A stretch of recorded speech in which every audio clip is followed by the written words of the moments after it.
شفاعة وهذا مطلبي يا نبي. Assalamualaikum warahmatullahi wabarakatuh.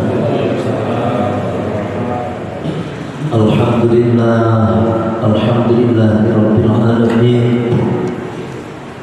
Wassalatu wassalamu ala asyrafil anbiya wal mursalin sayyidina wa maulana Muhammadin wa ala alihi wa ashabihi ajma'in, amma ba'd.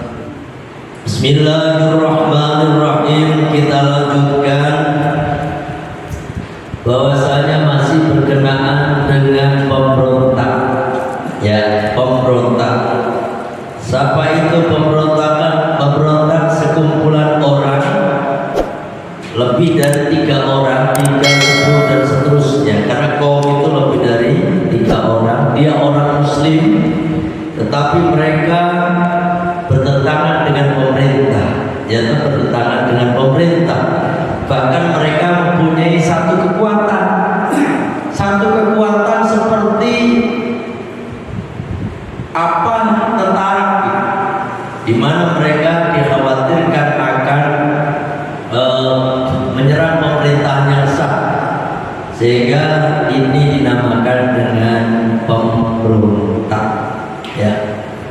Yang kemarin sudah saya jelaskan berkenaan dengan mereka mempunyai kekuatan seperti dulu PKI mempunyai kekuatan, bahkan mendompleng kekuatan TNI saat itu. Ya, TNI masih banyak disusupi oleh TNI. Nah, saat itu. Sekarang kita lanjutkan. Wa ayyakuna lahum ta'wilun sa'ibun. Yang selanjutnya, pemberontak itu dikatakan pemberontak karena mereka mempunyai takwil yang beda dengan pemerintah. Takwil yang berbeda dengan pemerintah, dalam hal ini yang dinamakan pemerintah itu adalah mayoritas satu penduduk. Kalau di Indonesia gitu ya, pemerintah.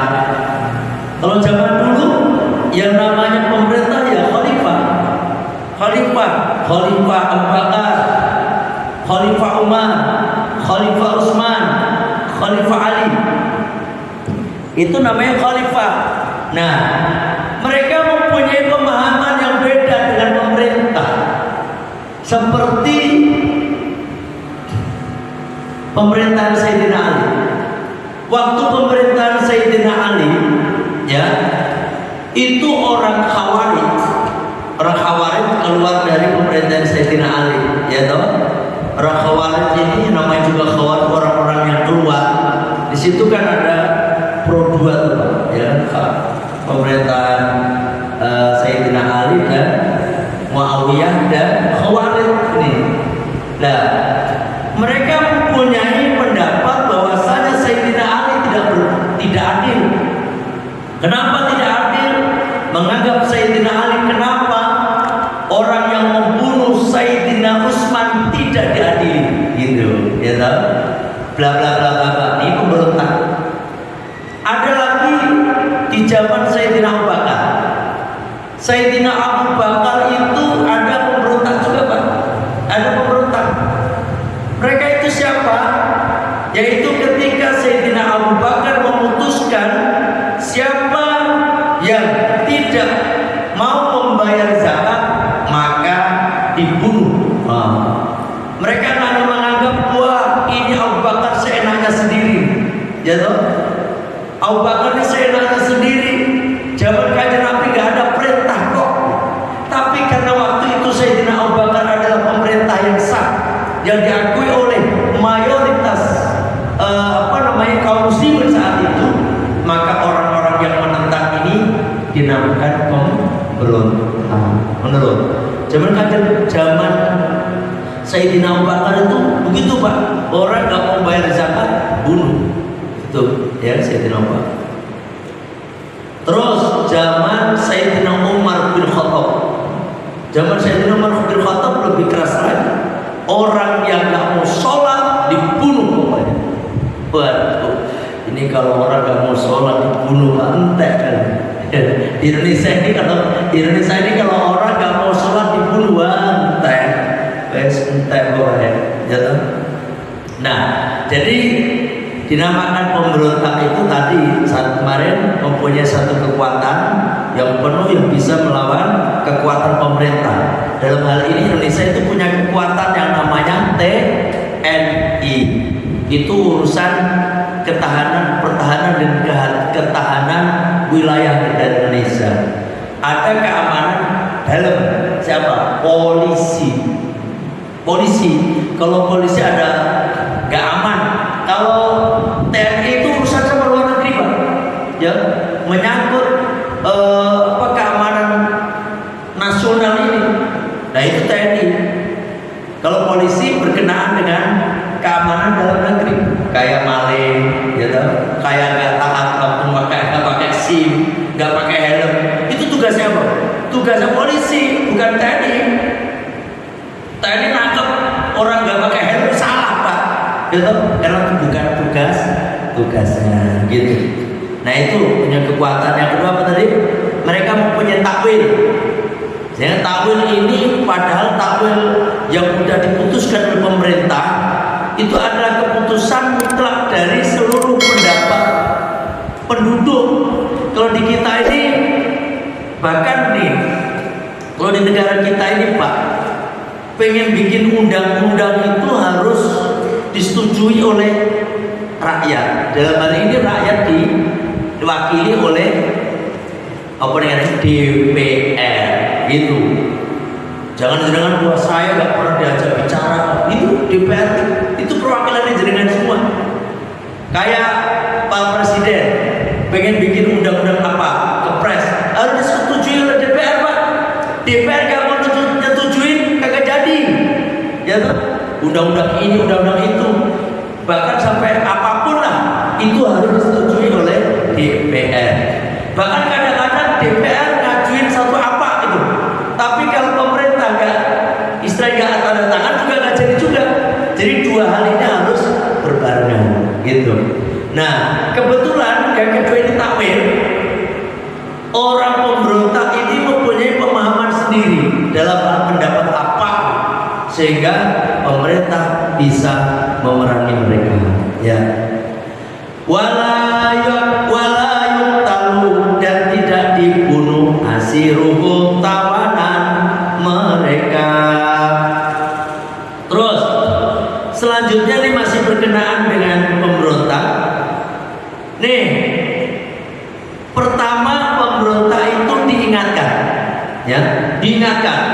Ternyata ketika mereka diingatkan kagak mau taat, tetap aja begitu, maka diperangi.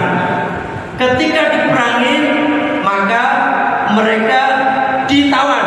Oh, ditawan, ya kan? Ditawan. Ketika ditawan, maka mereka tidak boleh dibunuh.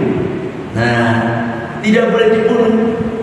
Misalnya ada pemberontak, Pak, ditawan, hukumlah. Kalau di kita mah dihukum, dibui. Mereka nggak boleh dibunuh, tetapi cukup ditawan.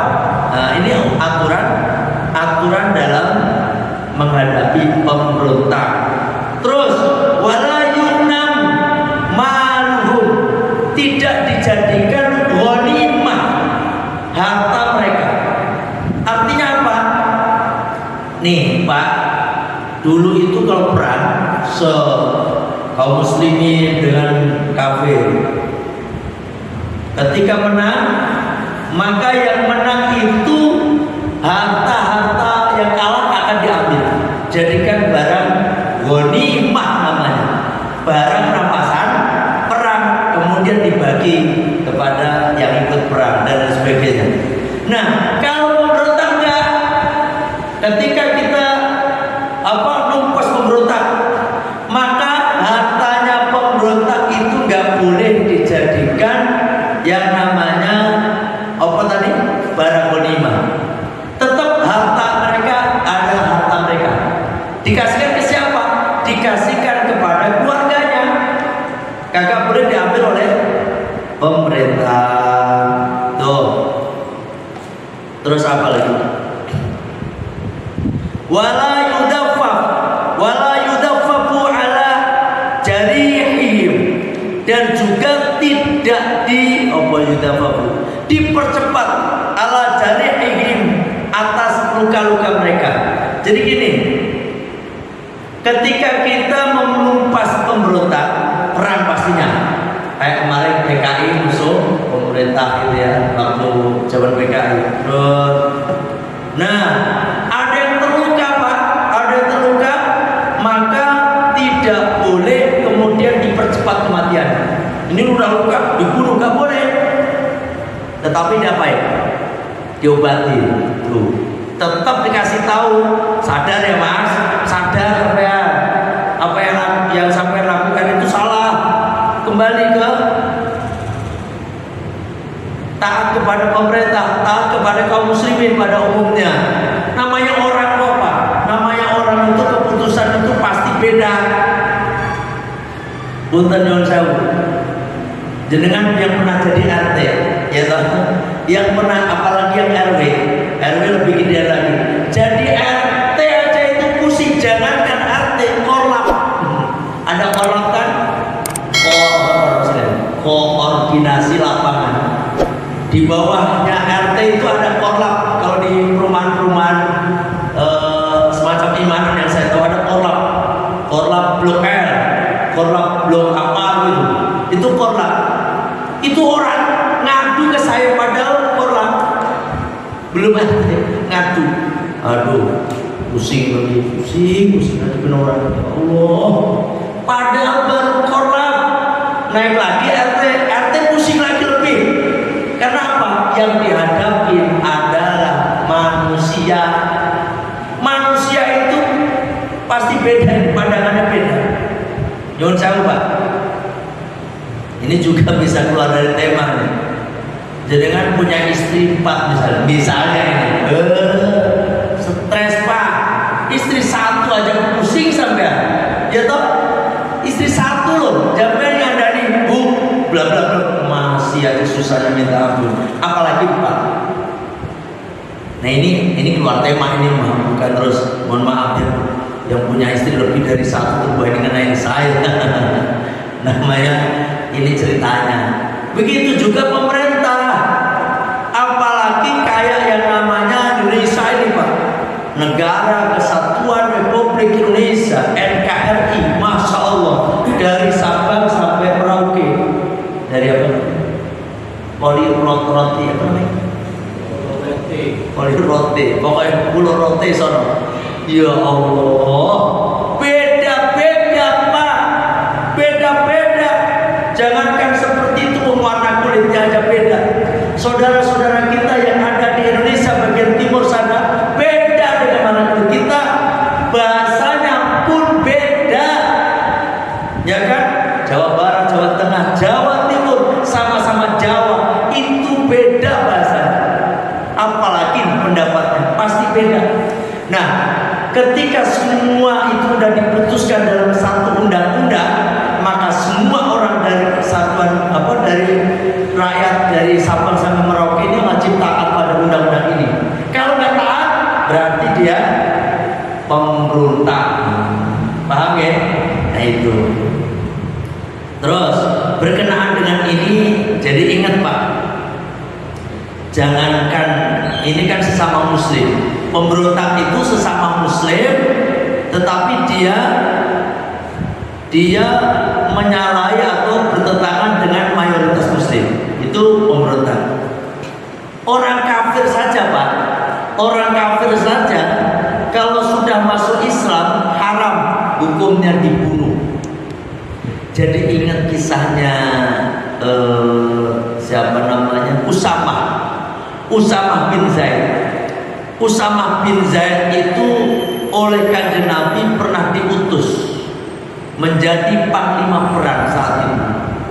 Ketika perang, maka namanya perang Badr, ada salah satu kafir waktu itu udah terdesak, Udah ampun, ampun, ampun, ampun ya Usama, ampun, ampun, gitu ya. Terus dia bersyahadat, asyhadu an la ilaha illallah wa asyhadu anna Muhammad Rasulullah. Usama, gede banget ini Pak, Usama. Wah, ini langsung gregetan, penggal kepalanya, jebret, langsung putus tuh kepala. Usama begitu. Sahabat lain lihat, kok begitu ya? Dilaporkan kepada Kanjeng Nabi.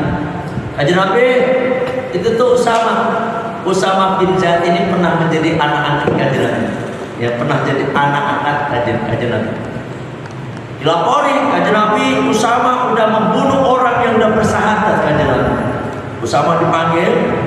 Betul apa yang disampaikan oleh sahabat itu? Usama, kamu itu gimana diomelin kan? Dia udah bersyahadat, kenapa kamu bunuh dia? Apa jawab Usama? Ya Rasul, syahadatnya itu cuma pura-pura ya Rasul. Dia pura-pura biar gak saya bunuh aja. Waktu itu kan dia udah jatuh, dia biar gak saya bunuh, dia bersyahadat. Pura-pura. Kanjeng Nabi masih merah wajahnya. Usama, emang udah pernah kamu belah dadanya? Kalau memang dia itu pernah belah dadanya, nek dia itu pura-pura syahadatnya sampai begitunya. Ya belum Kanjeng Nabi. Tuh Usama, kamu itu jangan hukumin orang. Masalah hati itu urusannya Gusti Allah. Ketika mulutnya sudah mengucapkan syahadat asyhadu an la ilaha illallah wa asyhadu anna Muhammad Rasulullah, itu saudaramu Usama. Tuh, nih Pak, dulur. Domelin Kanjeng Nabi. Bahkan Kanjeng Nabi marah besar waktu itu. Sehingga Usama pun mohon maaf pada Kanjeng Nabi. Sejak saat itu siapapun ketika perang dia mengucapkan syahadat, mau pura-pura, mau munafik, terserah. Termasuk di dengan Pak bin Saud ada orang munafik, biarin dia munafik mah. Yang penting kelihatannya dia bersarung pakai bahasa apa namanya ini? Pakai kayak kita sholat, biarin. Yang nyata-nyata, apalagi yang nyata-nyata mereka sholatnya masih sama. Sholatnya masih 5 waktu, puasanya masih di bulan Ramadan, sholatnya masih menghadap ke kiblat. Itu saudara kita, ya toh, haram darahnya, haram untuk dibunuh. Ini kadang-kadang kan enggak, ini pergolongan aja. Oh, ini enggak sesuai dengan akidah kita, mereka musuh kita. Ada yang kayak gitu Pak. Nyuwun sewu, yang saat ini lagi santer itu ya tukang bom bunuh diri itu. Bom bunuh diri itu Pak, dianggapnya yang namanya polisi itu musuh mereka. Makanya seperti tadi dengan rata-rata yang menjadi target itu adalah kantor kepolisian. Ya Allah, waktu di Surabaya tuh ibunya ngajak anaknya jalan tuh kantor polisian. Yang kemarin yang lagi hancur kata mana? Polisian juga kan? Itu sebenarnya pemberontak, udah nyata-nyata tuh. Mereka nggak mikir apa. Polisi di situ Muslim apa kafir? Muslim. Karena apa, di negara kita ini rata-rata Muslim. Tapi karena nggak sesuai dengan akidah mereka, nggak sesuai dengan apa yang mereka memahami mereka, wes bom baik, bom sono, bom sini, di mall ngebom. Padahal mereka nggak mikir Pak. Tapi yang niat saya bukan orang Islam yang pengen saya bunuh, tetapi yang saya pengen bunuh itu adalah orang-orang kafir yang ada di mall itu. Pak, orang kafir yang di mall itu emang bukan Muslim, tetapi statusnya mereka adalah kafir dhimmi. Kafir dhimmi itu statusnya sama kayak kita. Kanjeng Nabi marah sekali kalau ada orang yang membunuh sama kafir dhimmi. Paham nih? Kafir dhimmi. Siapa kafir dhimmi? Kafir dhimmi itu adalah orang non Muslim. muslim, ya, tetapi mereka hidup rukun bareng sama kita, bareng sama kita. Kadang-kadang suka ngasih hadiah, ini tetangga kita. Apabila kita membunuh mereka, mengambil harta mereka, haram hukumnya, karena statusnya sama dengan kita, gitu. Yang boleh dibunuh siapa Pak? Kafir Arabi. Itu pun kafir Arabi yang betul-betul lagi nyerang kita, perang melawan orang muslim. Nah, itu halal darahnya. Tapi kalau yang saya waktu dulu pertama bom di mana? Di kafe Bali, bom Bali pertama. Itu orang nggak tahu, nggak menahu loh Pak. Nggak tahu menahu yang jadi korban orang. Bukan hanya orang yang dituju adalah orang Australia sama orang Amerika yang dituju, tapi kenyataannya yang mati banyak orang Indonesia. Karena apa? Yang kerja di situ rata-rata orang Indonesia dan Muslim statusnya. Ini masalahnya membunuh mereka haram, ya, haram. Karena apa? Mereka adalah punya iman seperti kita ini. Ya. Apalagi yang nyata-nyata masih sama. Ini loh Pak, carilah persamaan, jangan perbedaan. Insya Allah rukun. Jenengan pikir, wah dia nggak sama ya sholatnya dengan kita, ini berarti kita musuh dia, musuh kita. Nih nyuwun siapa yang musuh kita ini, misalnya sholat udah beda dengan kita. Ada orang sholat maghrib 6 rakaat misalnya, ini lain lagi tuh urusannya. Itu bukan Islam lagi, ya toh? Bukan Islam. Kenapa? Ada nggak sholat maghrib 6 rakaat? Itu ditambahin, berarti mengatasnamakan Islam, haram, dan itu berarti murtad. Nanti di belakang ada pembahasan tentang murtad. Paham ya? Nah ini, jadi nggak boleh dibunuh. Walaupun mereka pemberontak loh, dia mau berontak, nggak boleh dibunuh. Bahkan ketika mereka terluka, haram untuk dipercepat matinya, gitu. Hartanya pun demikian, tidak boleh dijadikan rampasan perang. Paham?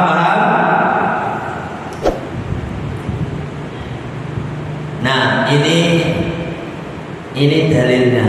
Jadi berkenaan yang tadi yang saya sampaikan, mimma dari perkara yang talifu yang beda pada emak kita buati, yakni memerangi pemberontakan kita dan kufari, beda dengan memerangi orang-orang kafir. Anahu bahwasanya idza akhadha minhum idza ukhidha, ketika diambil minhum dari mereka asri, tawanan, layuk taluna, maka tidak dibunuh. Jadi ketika yang pertama ketika mereka ditawan, maka mereka tidak boleh dibunuh. Kama anagum layas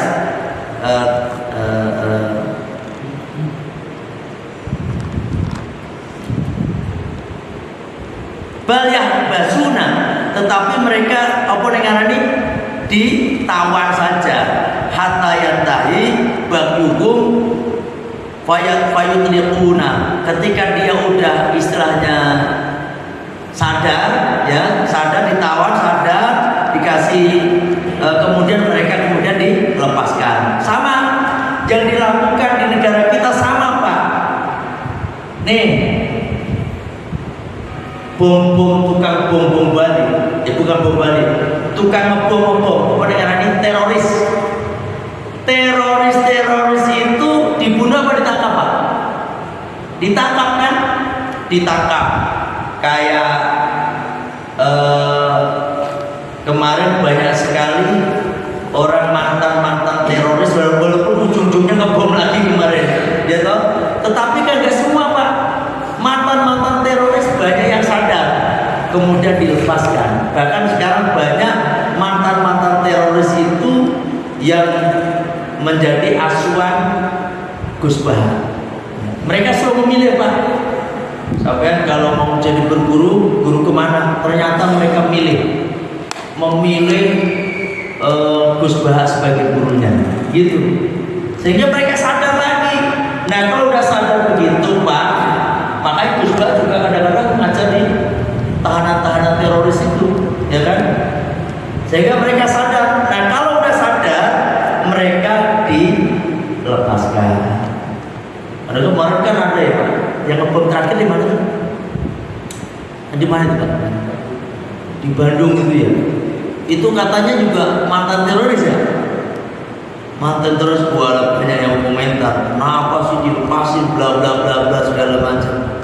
Ini sebenarnya Indonesia ini memang berdasarkan Pancasila, tetapi undang-undangnya bagi undang-undang yang dasar 45 ini ternyata diambil dari undang-undang Islam. Nggak main bunuh Pak. Tetapi kenapa yang kemarin karena siapa? Imam Samudra, siapa lagi? Muklas, siapa lagi yang itu? Imam Samudra kan? Amron sih. Itu kan dihukum mati ya kemarin. Udah dihukum mati. Intinya kalau mereka udah gak sadar-sadar, ditawan nih, udah dikasih gemblengan bla bla bla, udah tetap kekeh mereka. Ya udah, kalau seperti itu mau nggak mau ya dibunuh. Karena apa? Emang awal daripada hukum ini adalah mereka dibunuh. Tetapi harus memenuhi syarat-syarat yang tadi yang saya sampaikan, gitu ya.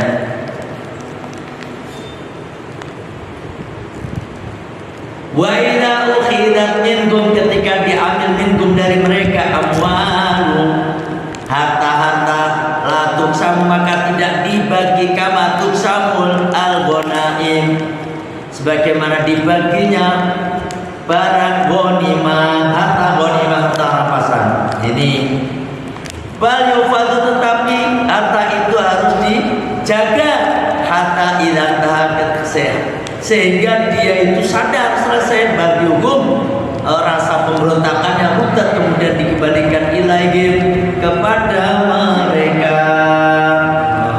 Itu wa idza wujida, dan ketika ditemukan minkum dari mereka jariun, apa, dalam keadaan terluka, la yudafaku, tidak dipercepat kematian alaihi, atasnya.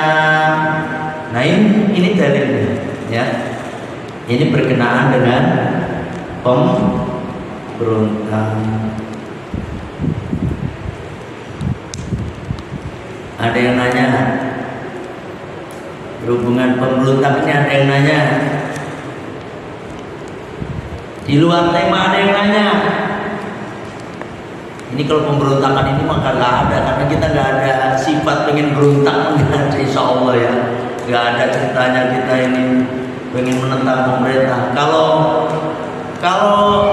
namanya nggak setuju dengan apa keputusan pemerintah, itu bukan pemberontak. Jangan kan kadang-kadang nggak seneng kan keputusan pemerintah naikin apa namanya, naikin BBM misalnya. Kita kan nggak setuju kan, gundel kita kan, gundel. Kalau cuma sendiri, wah berarti saya pemberontak. Tidak. Tapi dengan itu disebutnya bukan pemberontak, pembangkang itu doang, pembangkang, bukan pemberontak, ya toh. Tapi memang sekarang katanya bensin naik lagi ya, turun apa naik? Oh pertama turun, jadi lah pertalite masih. Nah jenengan ra setuju yo apa ngarani keputusan ora sakarepe dhewe. Pokoke ini loh Pak. Pada prinsipnya jenengan ini mau naik mau berapa aja seperti sudah diputusin oleh pemerintah, jenengan dere aja. Yang penting jenengan sakit apa bisa beli gitu aja udah. Kadang-kadang kan enggak, kita ini mikirin negara kayak ya Allah. Oh ini harusnya begini nih. Harusnya begini nih, wah kayak ya Allah. Padahal untuk memutuskan sesuatu menukui itu melalui proses yang panjang, ya no? Melalui proses yang panjang dan ngawur istilahnya. Ya.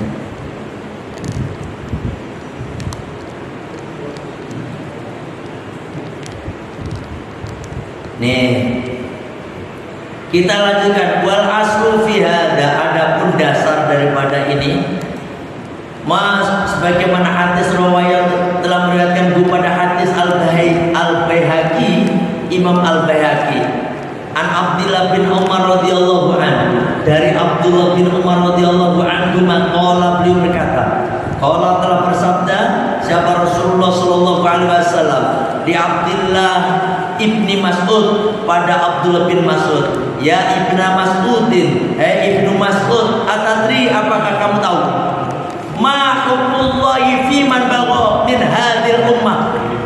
Ini aneh nanya. Siapa nih? Rasulullah bertanya kepada Abdullah bin Mas'ud, Abdullah, ibnu Mas'ud, apakah kamu tahu hukum Allah bagi orang-orang yang memberontak pada umat ini? Maka Ibnu Mas'udin, berkata Ibnu Mas'ud, Allahu adapun Allah wa rasuluhu dan rasulnya a'lam itu lebih tahu. Maka jawab Nabi, fa inna hukmallah, maka sesungguhnya hukum Allah fihim pada mereka al-lutba'a alla yutba'a mudiruhum. Satu, kata kajian Nabi, maka kita nggak boleh buntutin orang yang melarikan diri. Mereka yang melarikan diri. Nih, perang Pak, lagi memberontak, perang memerangi pemberontak. Ketika terjadi perangan, mereka lari. Setelah mereka lari, ya udah, kita sebagai pemerintah kita nggak boleh ngejar. Udah biarin lari, biarin. Gitu, lari. Wala yuqtalu asiruhum, dan tidak boleh dibunuh apa namanya tawan mereka yang ditawan. Ketika ditawan mereka enggak boleh dibunuh. Wala yudafafu,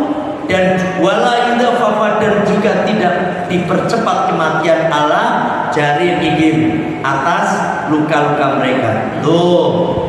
Wa fi riwayatin, dan dalam satu riwayat wala yusamu, dan tidak dibagi amwaluhum, harta mereka. Harta mereka juga nggak boleh dijadikan harta rampasan perang, gitu ya. Ini artinya sama. Ini sama semua berkenaan dengan hadis dan pendapat daripada tadi Imam Baihaqi yang di atas, ya, Imam Baihaqi.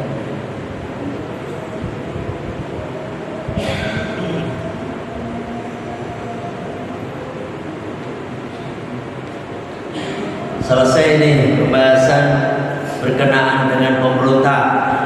Ada yang nanya sampai di sini? Ada yang nanya? Jelas semuanya, jelas? Alhamdulillah, kalau jelas semuanya. Intinya yang kita harapkan Indonesia kita ini, negara kita ini dalam keadaan aman, itu aja. Aman, damai, tentram, sehingga kita masih negara ini hidup seperti ini, wajar bisa duduk manis begini nih. Ini yang kita harapkan bersama. Kalau mereka Pak, insya Allah kayak orang-orang yang teroris ini, yang dipikirkan dalam hati mereka itu pokoknya yang menjadi keputusan pemerintah ini jangan disalahkan. Karena apa? Negara yang tidak sama dengan pendapat mereka ini dianggapnya togut kayak kabel. Jadi kayak polisi togut, presiden togut, menteri togut, karena nggak sesuai dengan pendapat mereka. Pengennya mereka pokoknya khalifah aja, pengen jadi khalifah negara ini. Padahal di dalam kekhalifahan mereka nggak paham tentang khalifah. Ini kalau saya ceritakan tentang ini paham, apa namanya? Panjang Pak, panjang. Sehingga mereka itu pokoknya yang bahkan gini Pak. Ini nyuruh saya ada satu di luar tema ini jenengan itu hati-hati kalau jenengan diajak satu kelompok yang menerangkan tentang Islam, iman dan ihsan. Nanti ujung-ujungnya itu N11. Tahu nggak N11? NII, Negara Islam Indonesia. Mereka mengatasnamakan Negara Islam Indonesia. Bahkan mereka punya pendapat selama negara ini masih seperti ini maka tidak wajib sholat. Begitu Pak. Ada pokoknya masih pemerintahan seperti ini nggak wajib sholat. Karena apa? Dianggapnya kita masih di negara kafir. Itu begitu. Hati-hati ya, hati-hati. Menurut saya pernah ketemu sama orang yang model seperti ini. Mereka punya yang namanya pemerintahan sendiri. Ada lurah, nanti ada camat, ada bupati, ada sendiri. Dan mereka sembunyi-sembunyi. Cara dakwah sembunyi-sembunyi. Apa tadi? N11. Di sini kalau jenengan ketemu sama orang itu seperti itu modelnya, udah laporin pemerintah, laporin polisi aja. Kenapa? Itu untuk gabung sama anggota mereka ini Pak, jenengan bisa habis harta itu. Nih orang Cikarang, saya dulu pesantren Cikarang Atabas itu ada orang bangkrut habis-habisan. Karena apa? Mereka kalau udah masuk dalam golongan mereka, maka berapa puluh persen harus dikasihkan misalnya gitu, setoran.